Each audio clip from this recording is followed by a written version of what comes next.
Dunia digital itu penuh peluang, tapi juga penuh jebakan. Yang menentukan apakah kita sukses atau tertipu adalah seberapa baik kita memahami cara kerja dunia ini. Jadi selalu waspada, jangan lupa berbagi informasi yang seperti ini ke orang-orang terdekat. Karena semakin banyak yang paham, semakin sulit bagi scammer untuk beraksi. Brand Boomcast. Oke guys, kembali lagi di Brand Boomcast, dan kali ini kita akan melanjutkan membahas yang namanya online scamming. Tapi kali ini lebih fokus ke pemerintah Indonesia. Baru-baru saja berhasil memulangkan 400 lebih WNI korban online scamming dari Myanmar. Gila. Sadis ini kayak di film-film ya, pernah lihat filmnya nggak? Jadi bayangkan saja Anda mendapat tawaran kerja dengan gaji fantastis. Kerja santai di luar negeri, semua biaya ditanggung, dan janji hidup nyaman. Tapi begitu sampai di sana, paspor Anda disita, dipaksa kerja tanpa henti, dan kalau tidak menuruti perintah, ada ancaman kekerasan. Wah, kayak nightmare beneran ya? Bener gak? Tapi ini bukan fiksi, bukan di film, ini nyata.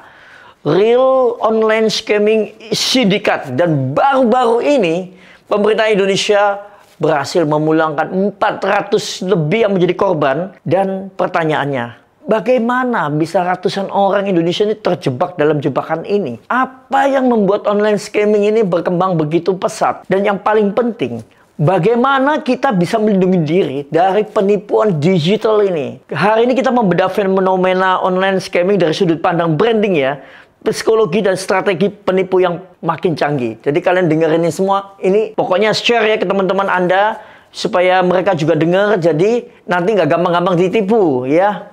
Saya Sugi Mitro, pakar digital branding, akan membedah. Pertama nih, online scamming sudah menjadi industri global. Jadi sindikatnya ini sudah mendunia. Dan Indonesia salah satu sasaran empuk untuk mereka melakukan penipuan. Kenapa? Karena orang Indonesia banyak yang rakus ingin kaya mendadak juga. Nah, jadi scamming bukan lagi sekedar kejahatan individu. Ini sudah jadi industri yang menurut laporan global, sindikat scammer ini beroperasi layaknya perusahaan dengan struktur organisasi yang rapi, target harian, bahkan pelatihan khusus untuk menipu korban. Beberapa korban yang dipulangkan mengaku dipaksa bekerja dalam pabrik penipuan, menipu orang lain untuk ikut terjebak. Sadis nggak? Kalian diajarin nipu untuk nipu orang lain terjebak, dan biasanya kerabat sendiri pun yang harus ditipu. Karena ada target, kalau nggak kalian disiksa. Ini sindikatnya beroperasi lintas negara dan menggunakan teknologi canggih, memanfaatkan kelemahan psikologis manusia. Mereka memanfaatkan harapan, ketakutan, dan kebingungan target untuk mendapatkan keuntungan. Pertanyaannya, bagaimana korban bisa terjebak? Scammer ini paham branding dan psikologi manusia. Jadi mereka ini jago-jago branding sebenarnya. Karena lebih baik dari yang kita kira. Mereka membangun citra meyakinkan, menggunakan strategi komunikasi yang profesional, dan bermain di zona abu-abu antara harapan dan kenyataan. Sudah mirip Squid Game ya. Ada beberapa modus yang sering digunakan. Nih, coba catat ya, catat. Yang pertama, lowongan kerja palsu. Janji gaji besar, kerja di luar negeri, semua biaya ditanggung. Kedua, investasi cepat untung. Skema Ponzi, berkedok kripto, atau bisnis online. Banyak sekali ini sudah. Dan Indonesia paling rajin ikut beginian. Oke? Sampai seminarnya aja bisa tunggang langgang di Indonesia ya. Padahal sudah tahu ini Ponzi berkedok kripto ya. Teman saya Roy Sakti sering bahas ini nih. Nah, yang ketiga, romance scam. Menjalin hubungan online lalu meminta uang dengan alasan darurat. Kalian yang lagi galau-galau biasanya akan terkesima.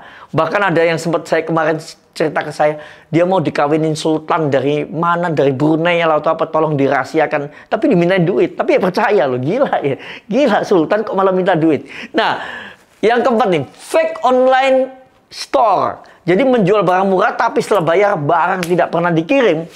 Yang kelima, phishing dan social engineering. Jadi email atau WhatsApp palsu yang meminta data pribadi atau kode OTP. Gila. Kuncinya adalah membangun kepercayaan, dan di dunia digital ini kepercayaan itu bisa dibeli dengan tampilan profesional, testimoni palsu, dan iklan yang dirancang untuk mengelabui. Dan paling bahaya apa? Kenapa mereka begitu meyakinkan? Kita bahas lagi. Bahaya nih. Ada alasannya. Kenapa korban sulit mendeteksi scam?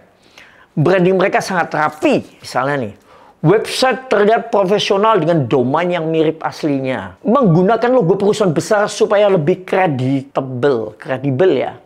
Bahkan mereka tuh kadang bikin kantor palsu loh. Kantornya ada beneran. Kantornya nggak palsu, ada beneran.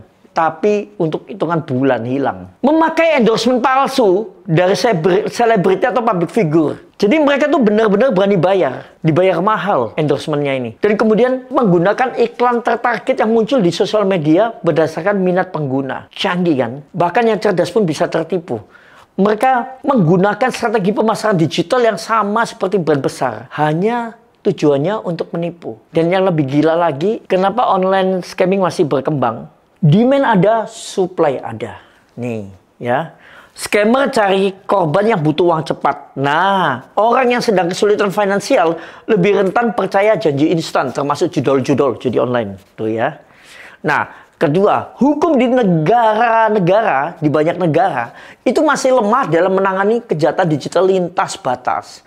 Banyak pelaku beroperasi dan negara-negara yang sulit dijangkau. Dari negara-negara yang sulit dijangkau itu artinya gini, petugas keamanannya biasanya tinggal diajak untuk ikut bersekongkol. Jadi yang melakukan penipuan ini sebetulnya aparatnya juga. Mereka ada sindikatnya. Boleh percaya, boleh enggak. Banyak di negara berkembang yang melakukan ini. Banyak yang mereka berkedok aparat, tapi sebelum mereka penjahat yang sesungguhnya. Saya nggak sebut hanya Indonesia ya. Indonesia pasti ada beberapa yang juga seperti itu. Saya tahu, karena sudah terbongkar kan. Tapi di negara lain banyak sekali juga yang seperti itu. Yang ketiga nih, teknologi deepfake atau AI membuat penipuan semakin meyakinkan. Jadi sekarang scammer bisa meniru suara atau wajah seseorang dengan sangat realistis. Ditiru persis suaranya.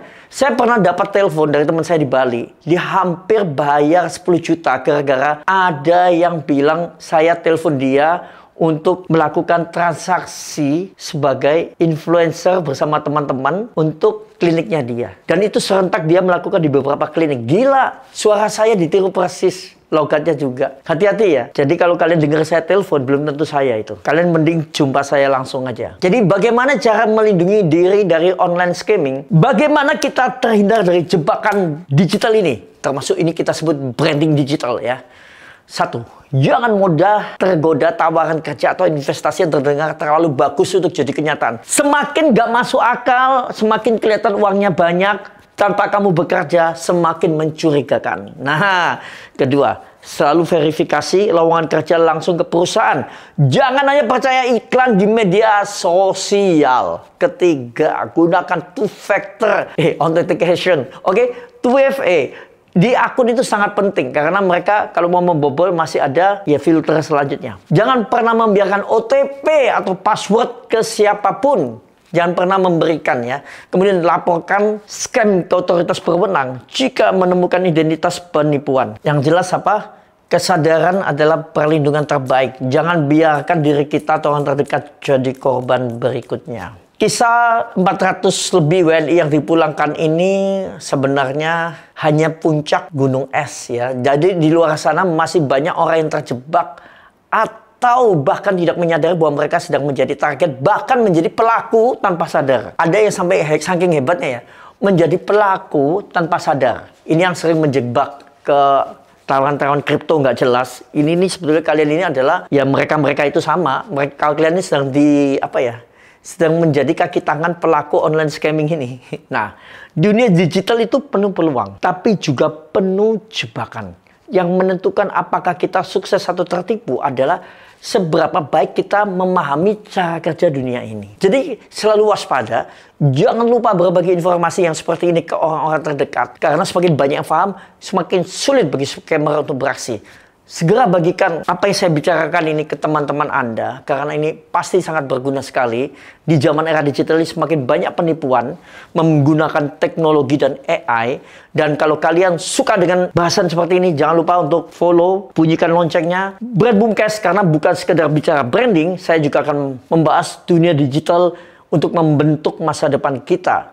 See you on the next episode bersama Sugi Mitra, pakar digital branding.